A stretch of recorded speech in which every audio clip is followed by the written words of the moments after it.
Welcome to our deep dive into the flywheel effect. We're going to be talking about how businesses achieve success that lasts. You know, those companies like Amazon and Intel that just seem to keep winning? We're going to dig into how they do it and figure out how this concept can work for you too. It's fascinating how the flywheel kind of dismantles the idea of overnight success. We see these remarkable results, but we often don't see the consistent effort that led up to them. Right. It's not about one brilliant move, but a series of strategic choices all building on each other. Jim Collins, he uses this really powerful analogy in his book, Turning the Flywheel. It's about pushing a massive flywheel. Yeah, imagine trying to move this giant heavy wheel. It's tough at first. Each prick you give it only moves it a little bit, but as you keep pushing, it starts to gain momentum. And eventually it's spinning with so much force, it almost moves effortlessly. It's a really captivating visual. It is, and that's how companies like Amazon were built. Not through some grand scheme, but through steadily making smart choices that reinforce each other. Let's talk about Amazon for a second. Back in the early 2000s, during the dot-com bust while everyone else was panicking, Bezos and his team, they were focused on their flywheel. Mm. They concentrated on lower prices, which then attracted more customers. Right, and that surge in customers led to more sales volume, Yeah. which drew in more third-party sellers. That increased their efficiency, which then allowed them to lower prices even further.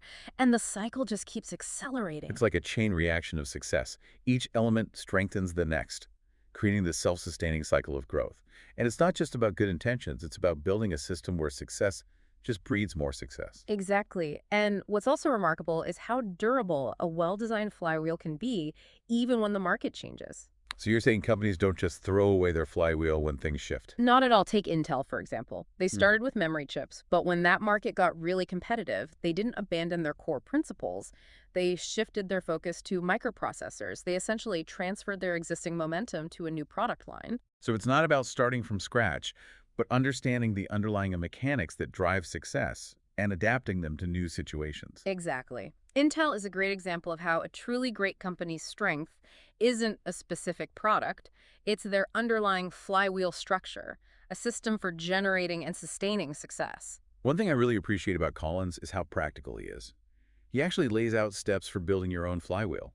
He starts by saying, list your successes and your failures. It forces you to really examine your past performance, to identify trends in what worked and what didn't. From there, you can pinpoint the key components that led to your achievements. Then you sketch out your flywheel. You make Mhm. sure each part logically leads to the next, creating this closed loop. It's like a blueprint for success. It is, and importantly, you test it against your experiences. You fine-tune it and you make sure it aligns with your passions and strengths. It's about creating a system that feels authentic and sustainable for you. We've been talking about big corporations, but can individuals or smaller groups use this flywheel too? Oh, absolutely. A great example is Deb Gustafson. She was an elementary school principal who used the flywheel to turn around a struggling school on a military base. I mean, imagine the challenges high student and teacher turn over the stress of military life and low academic performance. It sounds incredibly difficult. How did she even begin to make a difference? Well, Gustafson realized she couldn't wait for the education system to magically improve. She had to build a flywheel within her sphere of influence, so she focused on attracting passionate teachers, even if they didn't have a lot of experience. That's interesting, the power of enthusiasm, right? For sure, and she didn't stop there. She fostered collaborative teams to support those teachers, implemented frequent assessments of student progress, and she celebrated every child's learning no matter how small. This helped to cultivate a culture of achievement within the school. Right, by creating that positive and supportive environment, she was able to attract and retain more passionate educators. It's amazing how the cycle can work in any setting. It really is. And as the school's reputation improved, Gustafson was able to attract even more talented teachers, which just fueled the cycle even more. So it might seem simple on the surface, but the power of the flywheel is undeniable when you see it in action. It's about consistently taking the right steps, building momentum, and creating a system where success naturally multiplies over time. And it's not just about getting to success, it's about sustaining it. Even when things are going well, you have to be vigilant about maintaining that flywheel, constantly refining it, adapting it to the ever-changing world. Complacency can really be the downfall of even the most successful flywheel. It's about continuous improvement, innovation, and dedication to propelling that flywheel forward one turn after another. If you think about it, the flywheel is really a framework for long-term thinking, for disciplined execution and relentless progress. It's about understanding that sustainable success isn't built on grand gestures, but on the accumulation of consistent, well-executed actions. That actually reminds me of another concept Collins talks about, the idea of firing bullets than cannonballs. Ah, yes. It's about testing new ideas before you commit significant resources. It's a way to mitigate risk when you're trying to innovate. So instead of just launching into a massive project, you test the waters with smaller, low-risk trials, your bullets. And if those bullets prove successful and you gather valuable data, Then you can confidently launch a cannonball. You can make that substantial investment with a much higher chance of success. We see this pattern a lot with companies that are really good at extending their flywheels. like 3M, for example, they're known for abrasives like sandpaper, but they successfully extended their flywheel into the world of adhesives with products like Scotch tape. Or Boeing, they went from making military aircraft to commercial jets. They essentially applied their core competencies in a completely new market. These are great examples of how a well-established flywheel can be a springboard for amazing expansion. It's not about abandoning what works, but building on it, using the momentum from those existing successes to propel new ventures forward. But of course, not every company gets it right. There are cautionary tales too, like Circuit City. Oh yes, Circuit City is a perfect example of what happens when you neglect the flywheel and you fall into what Collins calls the doom loop. They became so fixated on chasing the next big thing that their core business, consumer electronics retail, lost ground to competitors like Best Buy. And what's so unfortunate is that Circuit City actually had a brilliant flywheel extension in the making, CarMax. They were poised to completely disrupt the used car market. What's interesting is that Circuit City initially understood the potential of CarMax. They tested the concept with a few stores and saw it was working and started scaling it up. It could have been their next big growth engine. But instead of integrating CarMax into their existing flywheel, they spun it off as a separate entity. It's like they missed the opportunity to leverage the momentum they had already built. It's a reminder that even brilliant ideas can fail if you don't have the discipline to integrate them into a coherent flywheel. Circuit City ultimately lost their momentum. They fell into the spiral of trying to find quick fixes, and eventually they just couldn't recover. It's a sobering reminder that success isn't a destination, it's a journey. And even the most successful companies need to stay focused on their flywheel, constantly refining it and adapting it to maintain that momentum. Absolutely. History has shown us that the organizations that achieve lasting greatness are those that relentlessly commit to turning their flywheels year after year, decade after decade. They understand that greatness isn't a one-time achievement, it's a continuous pursuit. That's a really inspiring thought to end on as we wrap up this part of our deep dive into the flywheel effect. Building something truly great takes more than just a brilliant idea or a stroke of luck. It takes discipline, focus, and commitment to the long game. This brings up a really important question for you as we dig deeper into this flywheel effect. Yeah, I'm listening. What is it? What are the key components of your own flywheel? What sequence of actions or decisions, when you execute them, will create that self-reinforcing cycle of success in your own life? It's a trying to figure out the pieces of a puzzle, how they all fit together to create that unstoppable momentum. Exactly. It's not just about identifying the elements, but understanding the logic that connects them. How does one component drive the next, creating that seamless, self-propelling loop? And once you've got that core flywheel figured out, Yeah. you can start to think about how to expand it right, using those billets to explore possibilities before committing to the full cannonball. Exactly. Let's say you're a musician. Your flywheel revolves around making great music, engaging with your audience, and constantly honing your craft. Sounds like a pretty solid foundation for any musician. It is, but maybe you're also interested in branching out, experimenting with different genres, collaborating with other artists, or finding new ways to connect with your fans online. Those are all great ideas, but they could also require a lot of time and resources. That's where the bullets come in. Yeah. You could try a small-scale collaboration, release a single in a new genre, or experiment with a different marketing approach online. Basically gather some data, see what resonates, and then amplify what works. Exactly that way, when you do decide to launch a cannonball, you're doing it with informed confidence. You're minimizing the risk of a costly misstep. I really like how the flywheel encourages both discipline and creativity. It provides structure for consistent execution, but also leaves room for experimentation and expansion. And it's crucial to remember that neglecting your flywheel can lead to a downward spiral. When people or organizations lose sight of the core principles that drive their success, they often fall into the trap of chasing quick fixes, reacting to problems instead of proactively building momentum. It's like that saying, if you're not moving forward, you're falling behind. Exactly. In today's world, stagnation is not an option. To thrive, you have to constantly be pushing your flywheel forward, adapting, innovating, and making sure that every action contributes to that self-reinforcing cycle of success. Speaking of innovation, Collins highlights another interesting example, the Ojai Music Festival. They've been running for over 75 years, consistently pushing the boundaries in contemporary classical music. Oh, yes, the Ojai Music Festival is a fascinating case study. They've managed to build a flywheel that not only sustains their organization, but actually drives artistic innovation year after year. I'm curious, how does their flywheel work? It's not a typical business model, is it? It's unique, but incredibly effective. It starts with attracting amazing talent. Renowned composers, musicians, conductors, they're all drawn to Ojai's reputation for artistic freedom and experimentation. So attracting top-tier talent is the first component of their flywheel. What comes next? They introduce rigorous constraints, which might sound counterintuitive. Each year, a different music director curates the festival. They bring their own unique vision, and they challenge the artists to work within very specific parameters. So constraints actually drive creativity. It seems that way at Ojai. These limitations actually foster innovation. They push the artists beyond their comfort zones, and that often results in unique and groundbreaking performances. And I'm guessing those performances are what fuel the final component of their flywheel. Exactly. The audience reactions are a crucial part of the Ojai experience. The audiences are known for their passionate engagement, their willingness to embrace the unconventional, and their enthusiastic support of the festival's mission. So it's a self-perpetuating cycle. Exceptional talent attracts innovative programming, which generates enthusiastic audience response, which in turn solidifies Ojai's reputation and attracts even more exceptional talent. Exactly. The Ojai Music Festival shows how the flywheel can work in any setting, even in the world of artistic expression. It proves that success isn't always about following conventional paths. It's about building a system where each element feeds into the next, creating a virtuous cycle of growth and achievement.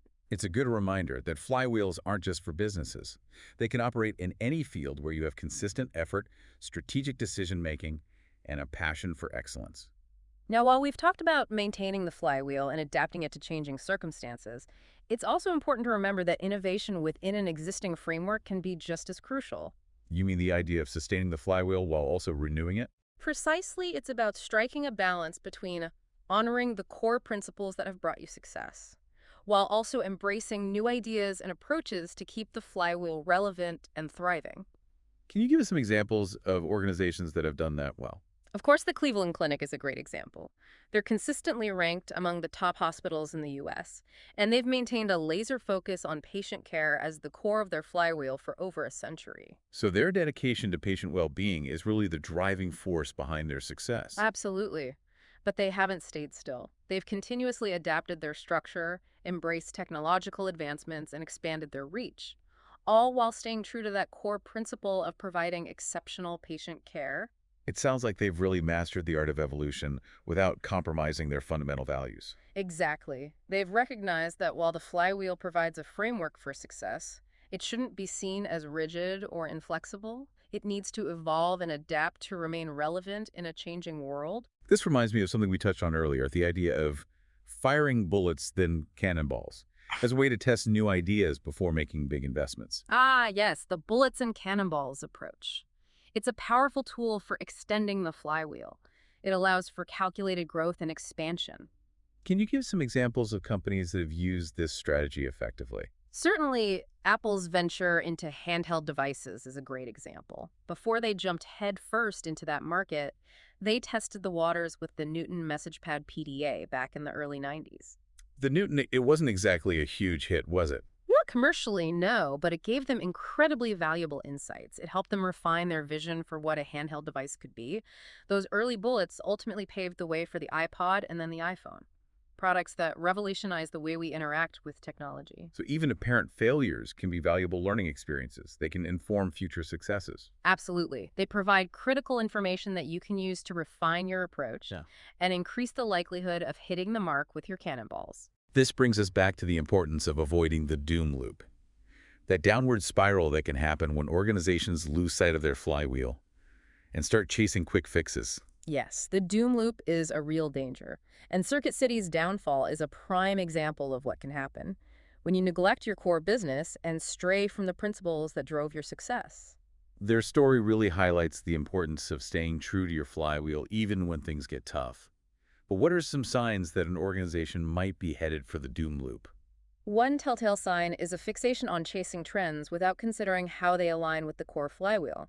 Another is a reactive approach to problem solving, constantly putting out fires instead of proactively addressing the underlying issues. So it's about staying focused on the long-term vision, the core principles that drive sustainable success, rather than getting caught up in short-term fads or knee-jerk reactions. Exactly. It's about remembering that building a truly great company organization or even a great life, it's a marathon, not a sprint. It requires discipline, consistency, and a willingness to stay true to your flywheel even when the going gets tough. This has been a really insightful conversation. It's really shed light on the power and the applicability of the flywheel effect across so many different areas. But before we wrap up this part of our deep dive, I think it'll be helpful to summarize what we've learned, to distill it down into some key takeaways for our listeners. I agree. Summarizing the key points would be really valuable. Would you like to start us off? Sure. One of the things that stands out to me is the idea of gradual progress, building momentum over time, just like pushing that giant flywheel. Another crucial point is the need to define your own flywheel, sketching it out, testing it against your experiences, and making sure it aligns with your passions and strengths. And finally, remembering to embrace innovation while staying true to your core principles, like the Cleveland Clinic with their unwavering focus on patient care. What else comes to mind for you? Yeah, those are all excellent points. For me, the emphasis on adaptability really stands out. How a well-designed flywheel can handle those shifts in the market, like we saw with Intel, moving from memory chips to microprocessors. And on that note of adaptability, we can't forget the bullets and cannonballs approach, testing out those new ideas on a smaller scale before diving in with major resources. Apple's journey with the Newton message pad, which ultimately led to the iPod and iPhone, that's a perfect example. Definitely, it reminds us that even those setbacks can be super valuable. They can help us pave the way for bigger wins down the road. We also saw how the flywheel isn't just limited to the corporate world. Deb Gustafson, the school principal, and the Oshai Music Festival are proof of that. It works in all kinds of settings. Totally. They highlight how those principles of consistent effort, strategic thinking, and a dedication to excellence, they can really apply across industries and disciplines. So let's shift gears a bit. I think it'd be helpful for our listeners if we could synthesize everything we've talked about, put together a concise 10-point summary of the flywheel effect. Sounds good to me. A nice way to wrap up all the key concepts. You want to kick us off? Sure thing. Okay, so point number one. Building a great company or achieving any significant goal, it's a gradual process. It's like pushing that giant flywheel to build momentum. Point number two. Amazon's success can be attributed to its flywheel. Lower prices attract more customers, which leads to increased sales. This attracts more sellers, which then leads to greater efficiency and even lower prices. Point number three, the durability of a well-designed flywheel is evident. Look at Intel's transition from memory chips to microprocessors. It shows how a great flywheel can adapt to changes in the market. Great points. Okay, let me add a few more. Point number four, to create your own flywheel. You got to identify those repeatable successes and failures, analyze what they have in common. Sketch out the flywheel with a clear sequence and test it against your own experiences. Make sure it aligns with what you're passionate about. Point number five, the flywheel principle. It can be used beyond just CEOs. Leaders at all levels can use it to achieve success. Just like Deb Gustafson did when she turned around that failing elementary school. Her flywheel focused on attracting passionate teachers, fostering collaboration, assessing progress, and celebrating every child's learning. Point number six, the flywheel concept extends beyond the business world. We see it in all sorts of fields, like with the Oshai Music Festival. They attract amazing talent. They use those rigorous constraints to drive creativity. And then they have those passionate audience reactions. All of that fuels community support and brings in even more top talent. Fantastic additions. Okay, point number seven, executing and innovating effectively. It's all about embracing the genius of the A&D. You sustain the flywheel while also continuously renewing it. The Cleveland Clinic is a great example of this. They've got that constant focus on patient care while adapting to new needs and structures. Let's add points 8 and 9 then. Extending the flywheel means firing bullets, then cannonballs.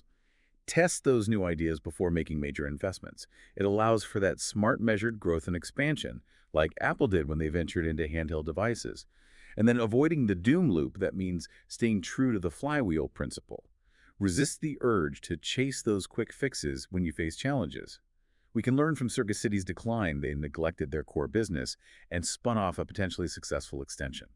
And finally, point number 10, the big takeaway here. The organizations that achieve that lasting greatness, they're the ones that are constantly committed to turning their flywheels. They're always refining and adapting them to keep that momentum going and achieve that sustainable success. What a fantastic summary. We've really explored the flywheel effect in depth today, looking at it from different perspectives and seeing how it plays out in different situations.